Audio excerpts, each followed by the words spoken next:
G'day guys, welcome back to True Eagle. Today I thought I'd do a little video reacting to the team we've listed to play against the Brisbane Lions. Sometimes I do this video and sometimes I don't. Usually it's just depending on whether or not there's something to say about the selected team, and I think we're at that point. Most notably because Jack Darling has been dropped, and I thought we would just go through the selected team and just sort of discuss as well a little bit about the Brad Sheppard situation. I didn't really have enough to say about that in a video in itself, so this is going to be a bit of a mixed video from that perspective. So, final teamer is out. That's the annoying thing about the Sunday team. You get a bit of like Eagles team selection blue balls when you have to wait until Friday to be able to discuss the selected team. But overall, on balance, I think I'm pretty happy with these changes. So to cover off, we've got Luke Edwards in for Campbell Chesser as a like-for-like. Chesser's been dropped. That is something that I discussed in my video earlier this week, and I thought that's probably the right move for his development. Obviously not a permanent one. We're not banishing him, but sometimes it can do a player some good to go back to the waffle and get his hands on the footy a little bit and build some confidence. At the moment, like I said, I don't know how much he's getting out of running around flank to flank and getting 6 touches a game or whatever. If he's at the coalface a little bit more at waffle level, I think that'll actually be good for him, and hopefully we see some success with that. Luke Edwards in is an interesting one. It's a like-for-like selection there. I think I've seen a lot of comments talking about Jai Cully coming in for him. It's just really not a like-for-like move, and that's important. We need a balance in this team between guys who win it on the inside and guys who can run on the wings. And even though our wings don't get a lot of the footy, they're still important. So Luke Edwards is a like-for-like from that point of view. Would I have preferred to see Harvey Johnston in? Yes. I read this as Luke Edwards' last chance saloon. Like, this is his chance to prove that he should be on the list next year. So from that perspective, I at least get it. And the fact that he probably makes more sense than someone like a Jai Cully. So then Zane True has come in for Jack Darling. That's the other not like for like. And I do like this move because it means that Jack Williams goes from sub into the team. Jack Darling comes back out into the waffle. First time he's been dropped in his career.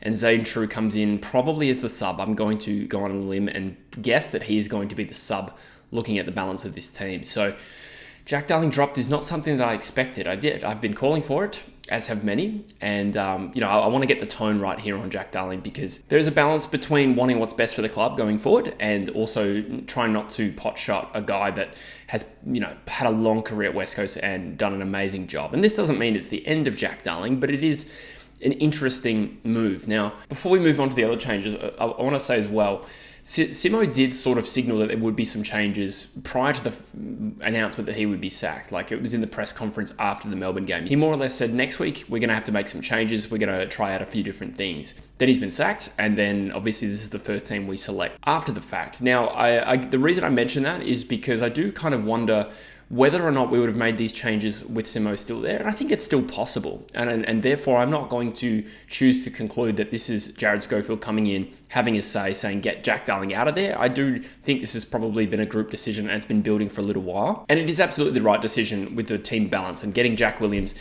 into the side is really important. Obviously, I think he's proven he's probably a little bit beyond waffle level right now. With 7 games to go in the season, the season's over, and he's had some good games at AFL level. This is a good chance to get him in. So from a team balance point of view, switching Darling out, getting Jack Williams not sub, like, oh my God, I've talked about that enough. And getting Zane True another opportunity at AFL level, that's a good move. Rotham comes out for Ryan Marrick. I presume that's the like for like. So I'm going to assume here that Marrick continues his new role as a sort of wingman halfback and play a little bit like Rotham to some extent, probably a little bit more offensively minded than Rotham. And I don't know how he would go, on an opposition third tall forward. It would be interesting to see what they do there because we haven't technically selected one unless they go Hoff. So I thought it'd be helpful to actually look at the team Brisbane selected so we can talk specifically. So you've got Hipwood and Danaher there. You'd imagine Barassan and Harry Edwards take those 2 opponents. I'd imagine Hoff goes to Charlie Cameron again just because that was so successful last time. Logan Morris is probably their third tall equivalent. Now, does Ryan Marrick get a job on him? That will be an interesting move because I just don't know the extent to which Marrick is equipped to play like as a one-on-one defender. Or does it go to Witherden? Potentially. Witherden probably gives up a little bit of height, but he does kind of play an aerial game to some extent. I'm not 100% sure, but I think we can safely assume, looking at the team balance, that Marrick is going to play backward of centre, or at least on the wing, rather than him, going forward again and making us a little bit too tall. The other change was Harry Edwards for McGovern. We kind of knew that was coming. It was pretty much the only option. Rhett Bazzo is going to play in the waffle this week, and Jamison's still injured, I think. But other than that, it was only Harry Edwards, and I think that's a good move. So looking at the team as a whole, starting with the selected forward line, so we got Waterman, Allen, and Williams as the three, and that's the way it should stay with Williams' second ruck, and that's a good balance of talls, I think, and it's also tall, probably our best three talls available. So I'm really happy with that. Liam Ryan, Jamie Cripps, and Hutchinson all offer speed, which is nice. So there's some genuine leg speed in that forward line, which is something that we've probably lacked in general. And we got Brockman coming off the bench, who has a bit of pace as well. So Ryan, you'd imagine, plays a little bit more unaccountable as a forward. You know, Jamie Cripps and Hutchinson are a bit more of a tackling, defensive running type. So as far as team balance goes, that forward line is good on paper. Hence my expectations for better results. The midfield as well. I mean, you've got Williams, Yeo, and Reed as the starting on-ball division with Tim Kelly in there. To various different extents, you know, they've all been a little bit underdone. Yeo's been going through personal stuff. Kelly's definitely been underdone. He goes on the Coast to Coast podcast and explained that a little bit better. And there were weeks where he just wasn't training. And Harley Reid obviously missed 3 weeks there. So I'm just hoping. I'm not trying to make excuses for them, but except for Elliot Yeo, of course. But hopefully, you know, they've got a few more kilometers in the legs at the moment, and Kelly with a bit of time off. Hopefully that on-ball division clicks, because them clicking is pretty much the biggest predictor of how well we're going to play as a team. Hunt and Jinby on the wings, nice. Both have genuine pace, which is nice. And then you got Luke Edwards, who again, I don't think will be on the list next year, but overall we've probably selected the best midfield mix we could have. Again, I probably would have gone Harvey Johnston instead of Luke Edwards, but that's fine. Backline again is not too bad on paper in terms of like individually how decent are these players. I mean, you got Barras, Harry Edwards, and potentially Marek as the third tall, or Witherden plays that role, I'm not too sure. We've selected the best mix there that we can. Brady Hoff is a walk-up start to this team. Liam Duggan, whether you rate him or not, is the captain and was always going to make this team, and Tom Cole is decent. Jermaine Jones has survived. I'm going to assume that this is because of leg speed, because if there's the biggest flaw in our backline, it's probably just a lack of genuine drive and rebound. And that's what I do think Marek offers us, which is a nice start. And Jermaine Jones, you know, the best version of Jermaine Jones does help us transition from back half to front half, as long as he's using the ball well by foot. But generally speaking, I can see now, looking at the 22 in totality, why there is a preference to keep Jermaine Jones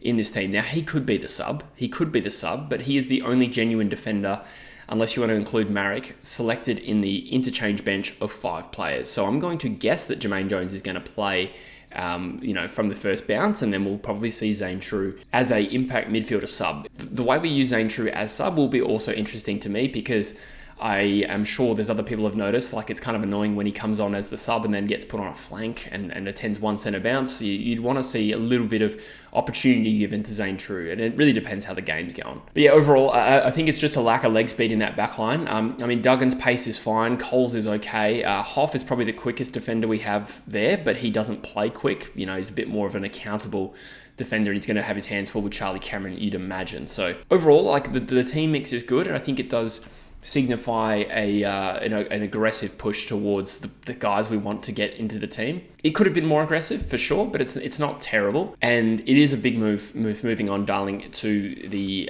waffle. Now that's going to be interesting to see Darling, Gaff, and Sheed all playing the waffle, and it'd be very intriguing to me how good that team plays, because a team that has Jack Darling, Andrew Gaff, and Dom Sheed in a waffle team, I know that it's a little bit thin around that, but you'd really hope they don't get belted, wouldn't you? But it would be telling if they do. So the treatment of Darling here will be interesting from this point on, because he's at 293 games, and if my math is correct, he had to play every game to finish the year on 300 games, and I was kind of thinking, hopefully we pay him out, take the list spot, he gets his contract for 2025, he retires, and he gets to 300 games. Now, this is a little bit of a spanner in the works, because my theory got a little bit weaker. Now, it is possible that we just never see Darling again, and we don't play him for the rest of the year. He finishes the year on 293 games, and we still pay him out. I'm not too sure. That's an interesting one, but it did seem like he was locked in to play 300 games. But if we're being honest, he's probably limped for the last 30. Just a quick one on Brad Sheppard. So he is obviously also suing the West Coast Eagles and the AFL regarding medical negligence. So if you remember, Sheppard retired kind of suddenly. I remember, at least from my perspective, He finished the year in 2021. I think he didn't play towards the end of the season, but if I'm not mistaken, he held off the retirement until just before 2022, I want to say. Either way, it was a little bit out of the blue at the time. Now, from what we can gather, it seems like he had been dealing with concussion injuries or multiple injuries, throughout the back end of that last season. He's issued a writ claiming for damages, interest, and costs arising from personal injuries suffered by the plaintiff during his employment, and it refers to accident, injuries, loss, and damage having resulted from negligence and or breach of contract and or breach of statutory duty. So the negligence part will come down to, how was he treated by the West Coast Eagles doctors? It kind of implies that he was probably brought back into the team when he probably shouldn't have been. Now, this is very murky, and I don't want to comment too much on specifics because I don't know, other than to acknowledge that back in 2021, I still think, the concussion space has moved very, very fast, and it's possible we didn't really know what we were doing, which doesn't excuse negligence, but it'll be interesting to see how they play this.